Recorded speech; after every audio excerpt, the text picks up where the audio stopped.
Welcome viewers. Today let us look into the topic theories of human development, related concepts and issues. The study of human development is a rich and interesting subject. We all have personal experiences, but sometimes it is difficult to understand how and why people grow, learn and act as they do. Let me give you an example. 4-year-old Divya is keen to dress herself up every morning, but lo, she regularly wears her shoes on the wrong feet, misses buttons and puts shirts on inside out. When her mother tries to help her, Divya refuses and screams, "No, let me do it." Sure, we've all come across incidents like this and been in trouble because many times it is not possible for us to come up with the right solution to such situations. Why does Divya behave in this way? Does her behavior relate to her age, family relationships, or is it an individual temperament? Developmental psychologists try to answer such questions. Developmental psychology seeks to understand, explain and predict behaviors that occur throughout a person's lifespan from conception to death. The scientific study of human development seeks to understand and explain how and why people change throughout their lives.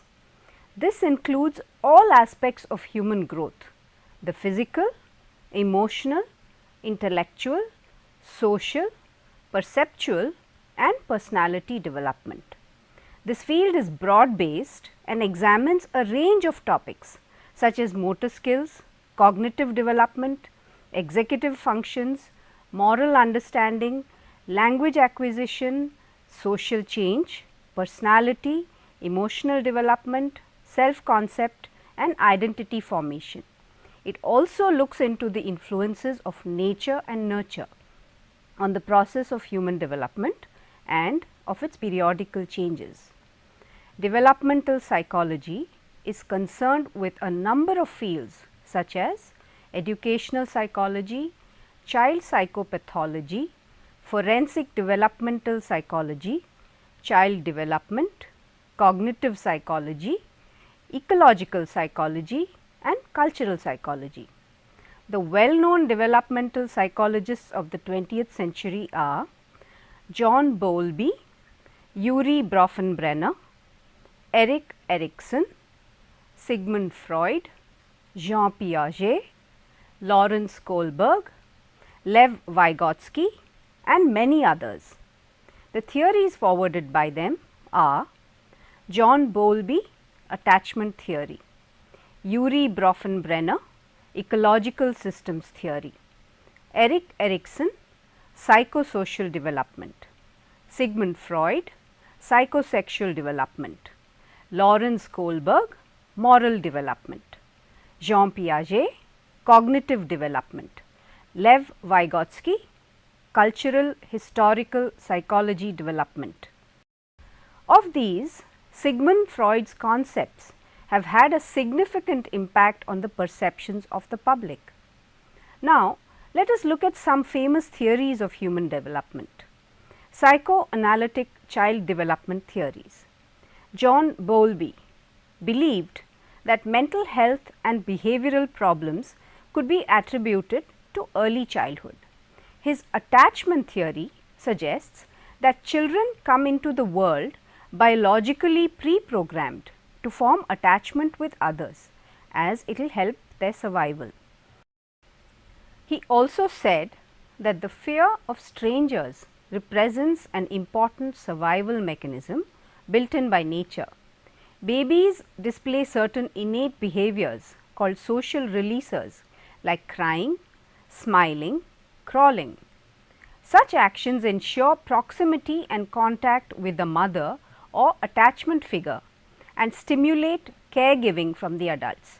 The fact that determines attachment is not food but care and responsiveness. The attachment figure is the safe base for exploring the world.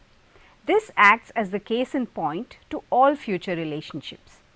Yuri Bronfenbrenner, a Russian-born American developmental psychologist, is known for his ecological systems theory of child development. Ecological systems theory specifies 4 types of nested environmental systems: the microsystem, mesosystem, exosystem and macrosystem.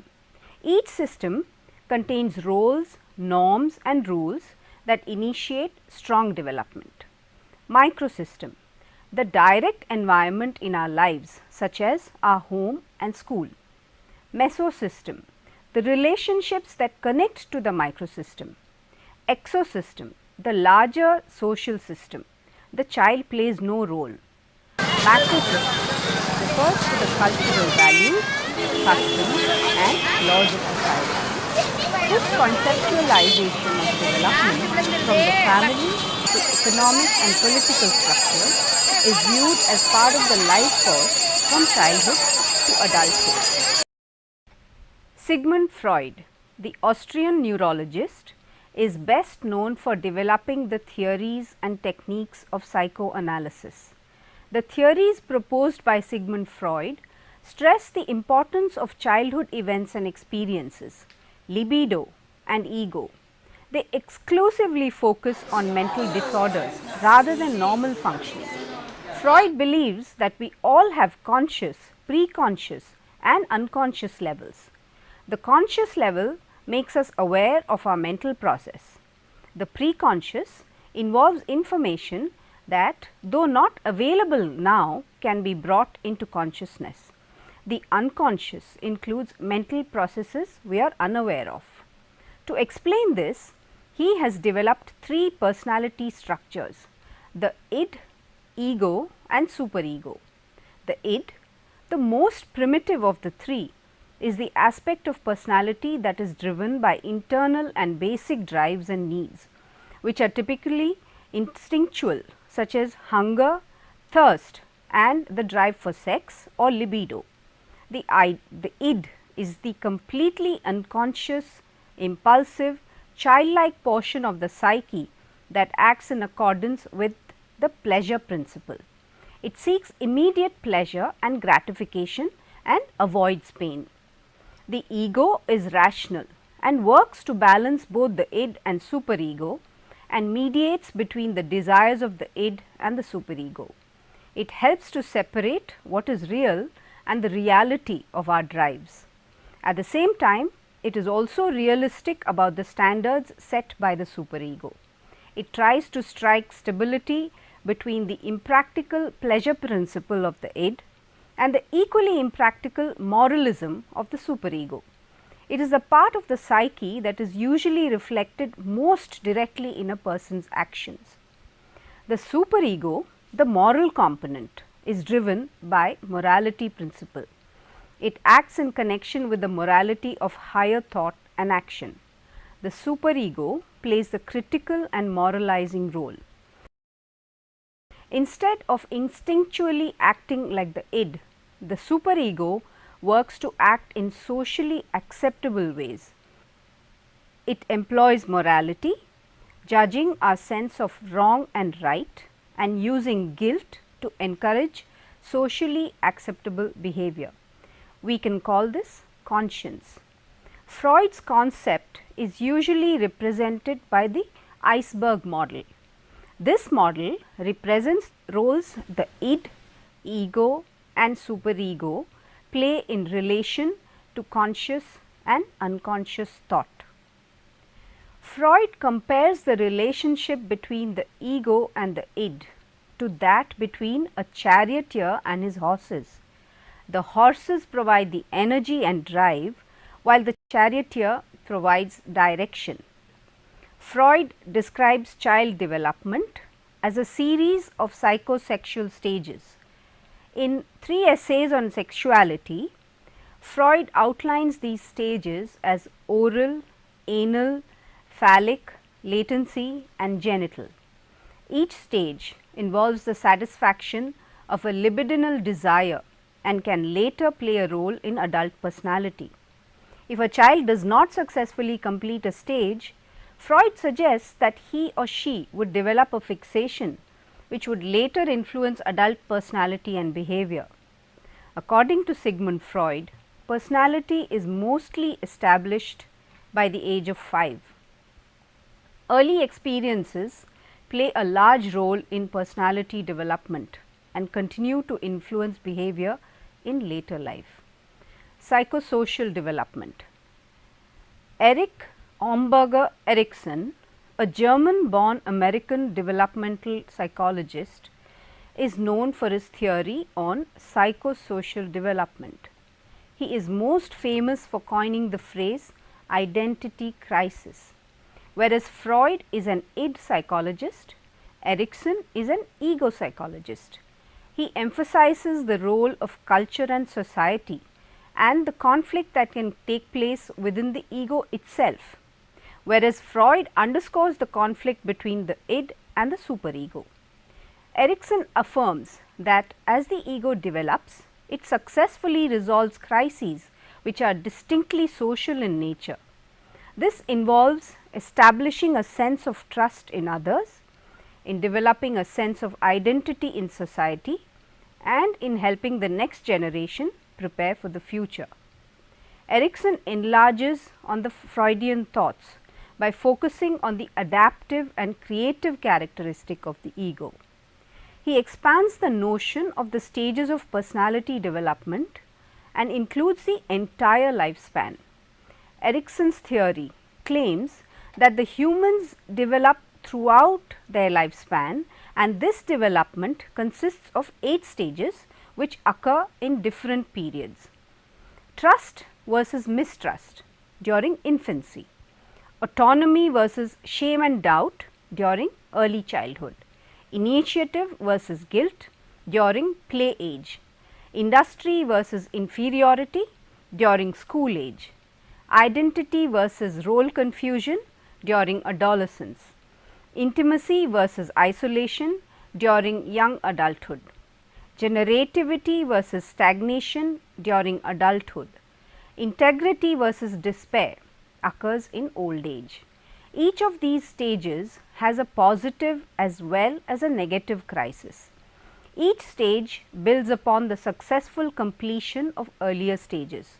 The challenges of stages not successfully completed may reappear as problems in the future. Erikson believes that each stage of development is focused on overcoming a conflict. The crises are of a psychosocial nature because they involve psychological needs of the individual conflicting with the needs of the society. For instance, the primary conflict during the adolescent period involves establishing a sense of personal identity. This results in role confusion. According to Erikson's theory, successful completion of each stage results in a healthy personality and acquiring of basic virtues. Basic virtues are characteristic strengths which the ego can use to resolve subsequent crises. Erikson was greatly inspired by father of our nation, Mahatma Gandhi, and his non-violence movement. His book, Gandhi's Truth on the Origins of Militant Non-Violence, won the Pulitzer Prize for General Nonfiction and the US National Book Award in the category Philosophy and Religion. Cognitive development. Cognitive development is a field of study in neuroscience and psychology. It focuses on a child's development in terms of information processing, conceptual resources, perceptual skill, language learning, and other aspects of brain development. It is cognitive psychology compared to an adult's point of view. Cognitive development is the emergence of the ability to think and understand. Cognitive theory is concerned with the development of a person's thought process. It looks at how these thought processes influence the way we understand and interact with the world.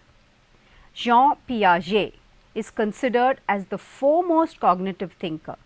He proposed an idea that helped to revolutionize how we think about child development. He was puzzled why children gave wrong answers to the questions that required logical thinking. He believed that these incorrect answers revealed important differences between the thinking of adults and children. Children think differently than adults. According to Piaget, children are born with a basic mental structure, genetically inherited and evolved, on which all subsequent learning and knowledge are based. Piaget has proposed a theory of cognitive development to account for the steps and sequence of children's intellectual development. He believed that people move through stages of development that allow them to think in new and more complex ways. Piaget's stage theory describes the cognitive development of children. Cognitive development involves changes in cognitive processes and abilities. In his view, cognitive development is a progressive reorganization of mental processes as a result of biological maturation and environmental experience. Children construct understanding of the world around them, then experience discrepancies between what they already know and what they discover in their environment. There are three basic key components to Piaget's cognitive theory. 1. Schemas, the building blocks of knowledge. 2. Adaptation processes, equilibrium, assimilation and accommodation. 3. Stages of development, sensory motor, pre-operational, concrete operational, formal operational. Schemas. Piaget called the schema the basic building block of intelligent behavior, a way of organizing knowledge. It is useful to think of schemas as units of knowledge. Each one relates to one aspect of the world, including objects, actions and abstract concepts.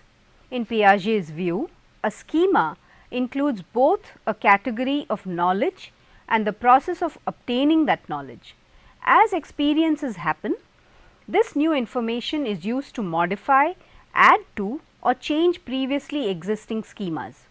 Jean Piaget views intellectual growth as a process of adaptation or adjustment to the world.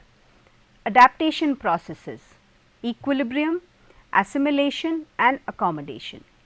Equilibrium or a state of cognitive balance is when a child's existing schemas are capable of explaining what it can perceive around it. For example, a child may have a schema about a type of animal such as a dog.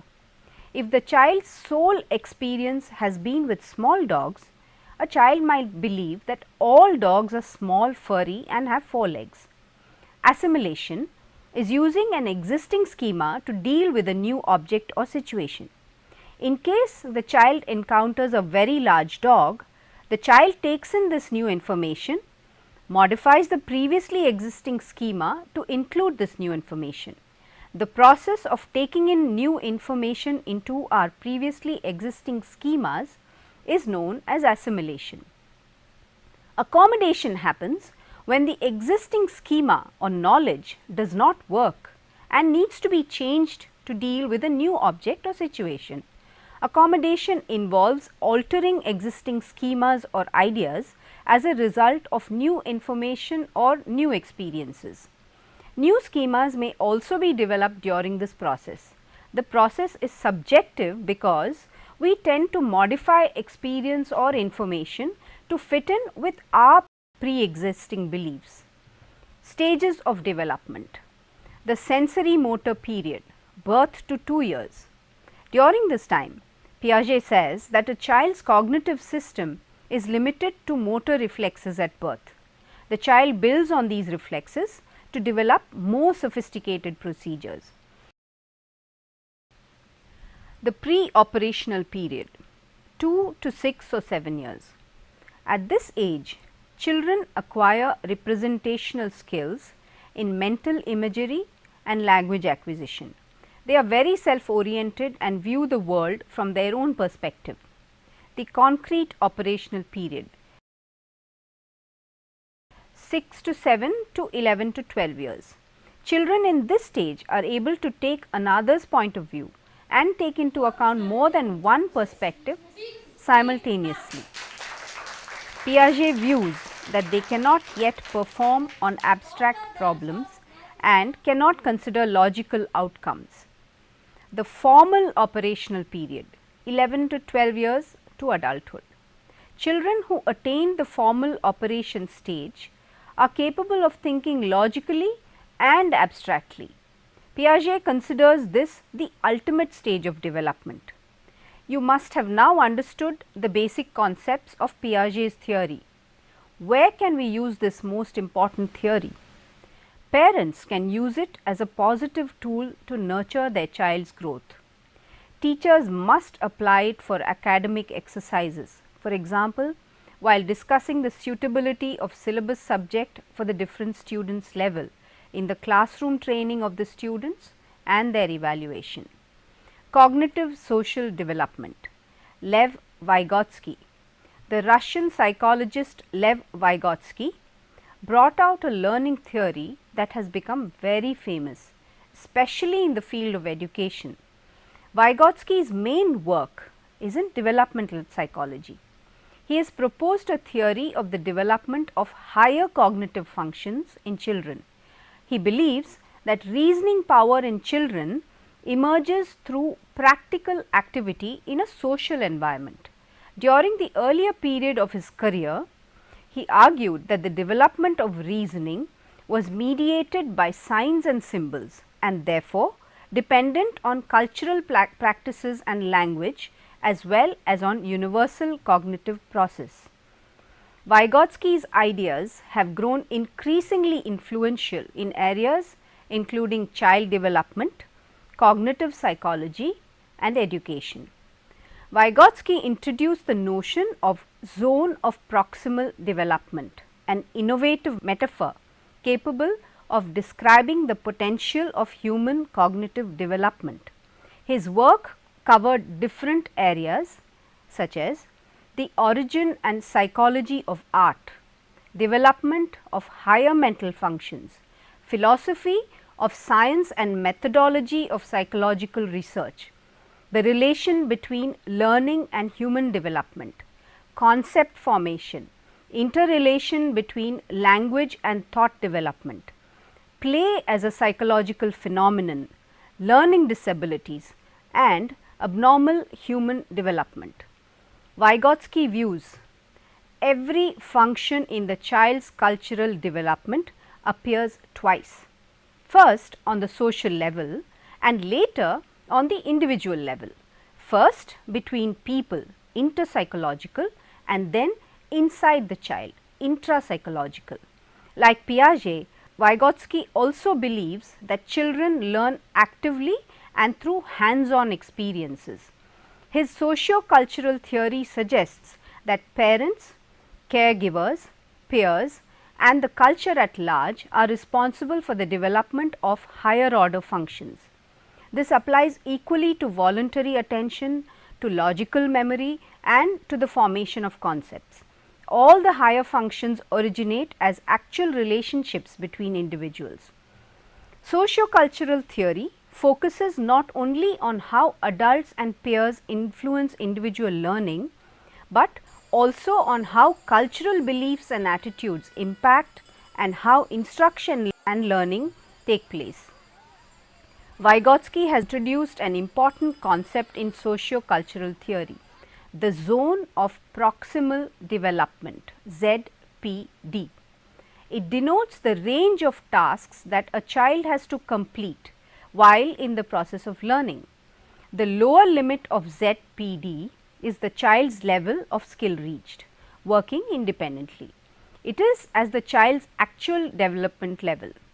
The upper limit is the child's level of potential skill it can reach with the assistance of a capable instructor.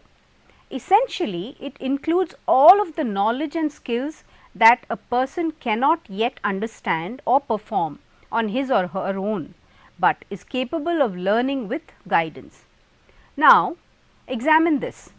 Little Ramu is playing with shapes toys. He cannot figure out how to fit the shapes to their designated holes. Ramu's dad shows him how each shape fits into its required hole. Ramu initially makes mistakes, but soon learns it properly. Dad leaves him now to complete the task. According to Vygotsky, the zone of proximal development is the distance between the actual development level as determined by independent problem solving and the level of potential development as determined through problem solving under adult guidance or in collaboration with more capable peers. The concept of the ZPD is widely used to study children's mental development as it relates to education. It is seen as a scaffolding, a structure of support points for performing an action.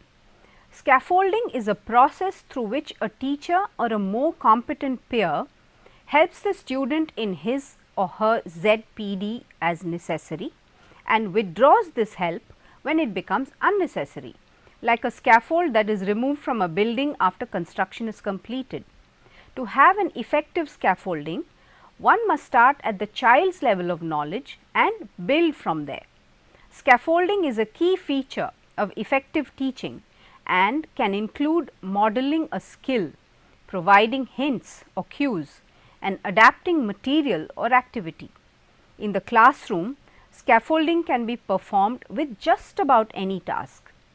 Vygotsky theory promotes learning contexts in which students play an active role in learning, in contrast to the traditional teaching method, transmitting information to students. A contemporary application of Vygotsky's theory is reciprocal teaching, used to improve students' ability to learn from text. In this method, teacher and students collaborate in learning and practicing 4 key skills: summarizing, questioning, clarifying, and predicting.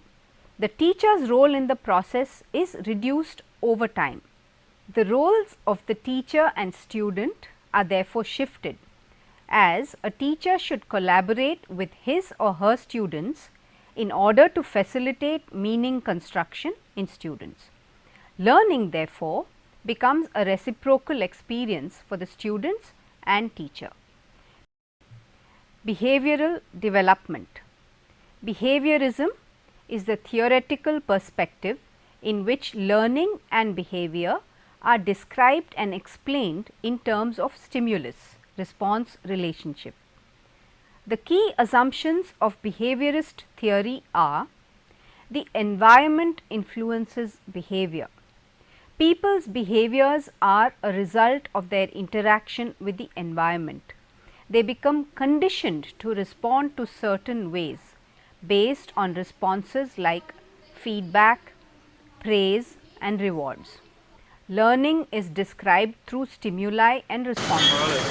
Behaviorists focus on observable events rather than people's thoughts, feelings, and beliefs. Learning must involve a behavioral change. Learning does not occur unless there is an observable change in behavior. Learning must result when stimulus and response occur close together in time. Learners must associate their response with a stimulus. These two must happen in conjunction with each other. Animals and humans learn in similar ways. Behaviorists conducted their experiments using animals because they believed the study of animals could explain human learning behavior. Behavioral child development theories deal only with observable behaviors. Here, development is considered a reaction to rewards, punishments, stimuli, and reinforcement. The major behaviorists you should know are John Watson, known as the father of behaviorism; Ivan Pavlov, best known for classical conditioning; B. F. Skinner, famous for operant conditioning; and Edward Thorndike, well known for the law of effect. Ivan Petrovich Pavlov was a Russian physiologist known primarily for his work in classical conditioning. While at the Institute of Experimental Medicine, Ivan Petrovich Pavlov carried out his classical experiments on digestive glands. Pavlov investigated the gastric function of dogs and later of children by collecting, measuring and analyzing the saliva and its response to food under different conditions. Pavlov's dogs, restrained in an experimental chamber, were presented with meat powder and their saliva was collected. He noticed that the dogs tended to salivate before food was actually delivered to their mouths. He set out to investigate the psychic secretion, as he called it. Over time, he noticed that salivation of dogs happened merely by the presence of the handler or by a clicking noise produced by the device that distributed the meat powder. Surprised by this finding, Pavlov paired the meat powder with various stimuli such as the ringing of a bell. After the meat powder and bell, auditory stimulus were presented together several times. The bell was used alone. Pavlov's dogs responded by salivating to the sound of the bell without the food. The bell was able to acquire the ability to trigger the salivation response. Pavlov regards the meat powder an unconditioned stimulus UCS and the dog's salivation as the unconditioned response UCR. The bell is a neutral stimulus until the dog learns to associate the bell with food.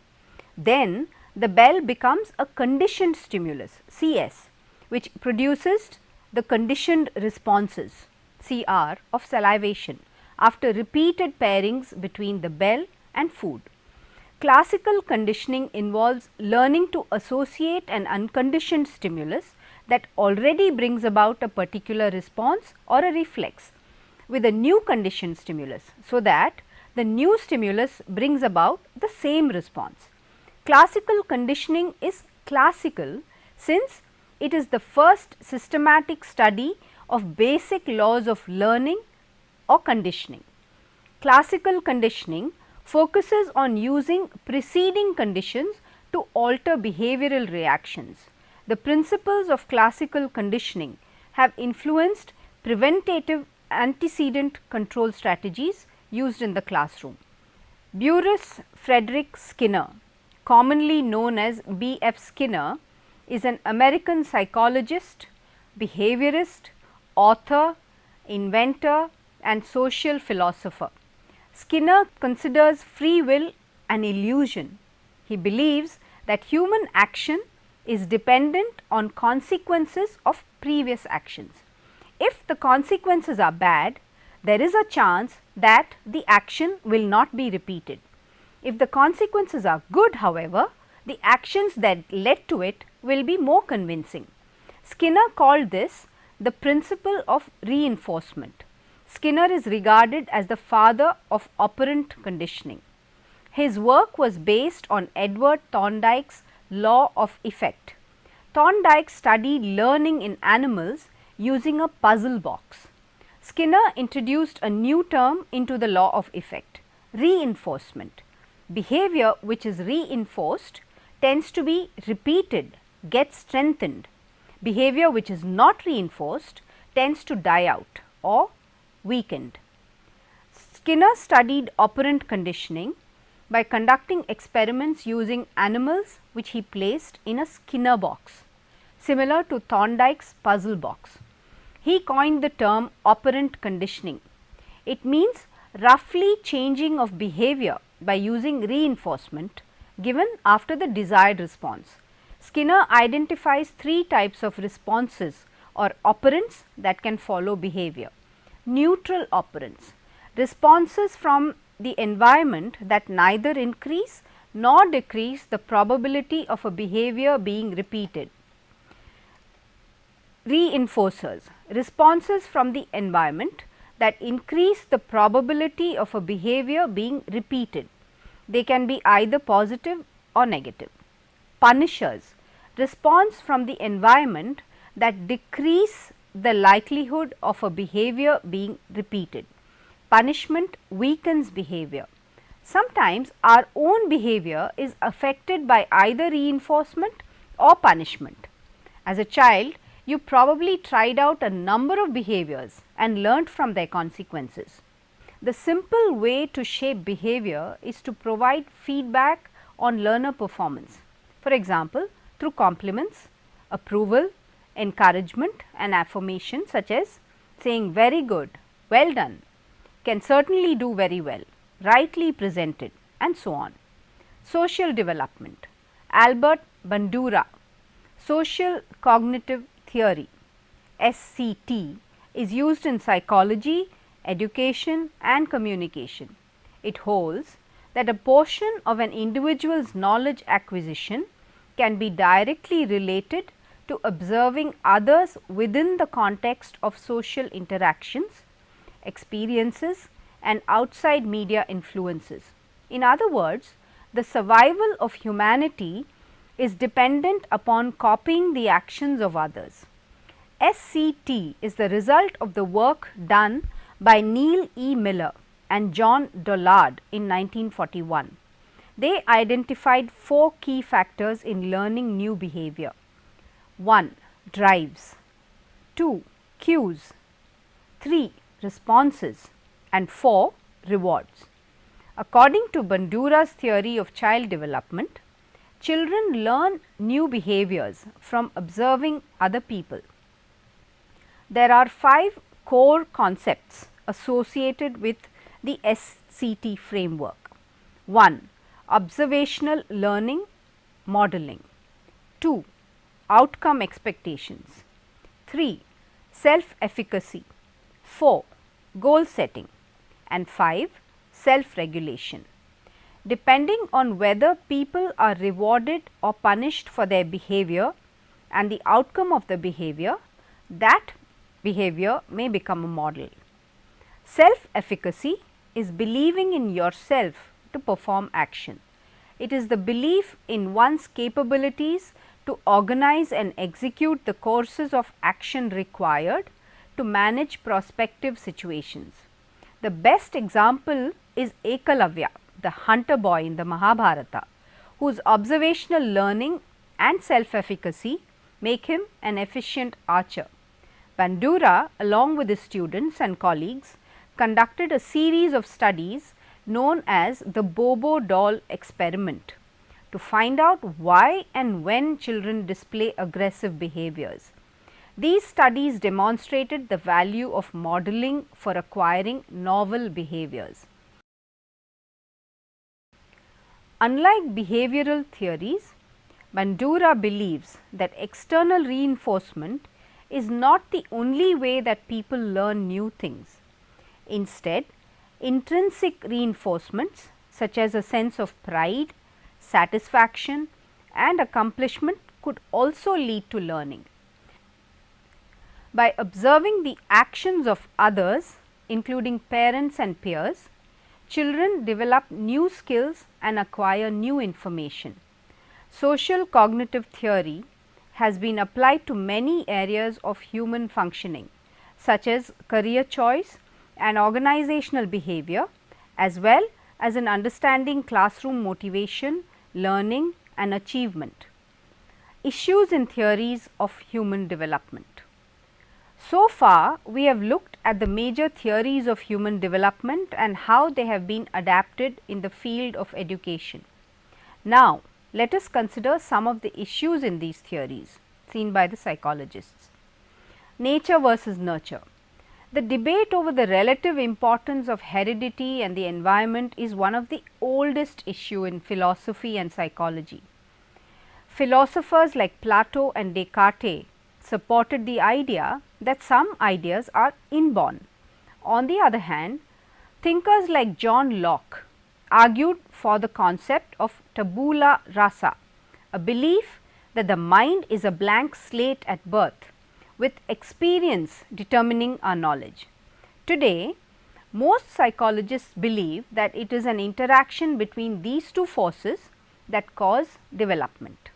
Some aspects of the development are distinctly biological, such as puberty. However, the onset of puberty can be affected by environmental factors like diet and nutrition. Early experience versus later experience. The second vital consideration involves the relative importance of early experiences versus those that occur later in life. Have you wondered about this? Are we more affected by events that occur in early childhood, or do later events play an equally important role? Psychoanalytic theorists tend to focus upon events that occur in early childhood. According to Freud, much of a child's personality is completely established by the age of 5. If this is indeed the case, those who have gone through deprived or abusive childhoods might never adjust or develop normally. In contrast to this view, researchers believe that the influence of childhood events need not necessarily have a dominating effect over behavior throughout the life. Many people with less than perfect childhoods go on to develop normally into well-adjusted adults. The classic example is Mahabharata's Karna, ill-fated to suffer abuse, but turns out to be a great warrior because of positive reinforcement. Continuity versus discontinuity. The third major issue is between continuity and discontinuity. Do the changes happen smoothly over time or through a series of predetermined steps? Some theories of development argue that changes are simply a matter of quantity. Children display more of certain skills as they grow older. Other theories outline a series of sequential stages in which skills emerge at certain points of growth. So, remember, as you study these theories of human development, understand that they are only suggestions on some ways of child and human development. We still have unresolved issues in these theories. That is why the research and studies in this field continue to expand, because no two human beings are the same at any time, either in behavior or in cognition. So, to conclude, human development is a developing field of study in education.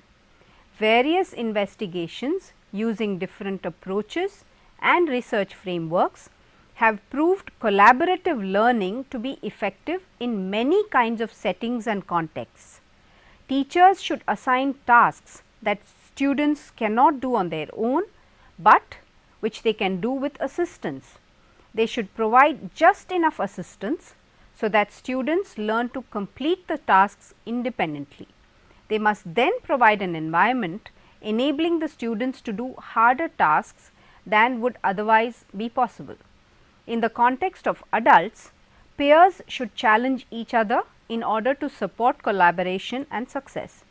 In the process of child development, the adults and peers have greater responsibilities. Their cognitive growth is also simultaneous.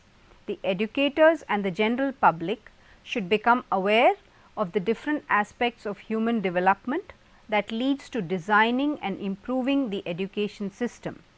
Such a thinking makes a person continue education throughout his or her life and achieve the maximum potential in his or her lifetime. Just as our great guru Dr. S. Radhakrishnan affirms, learning is endless.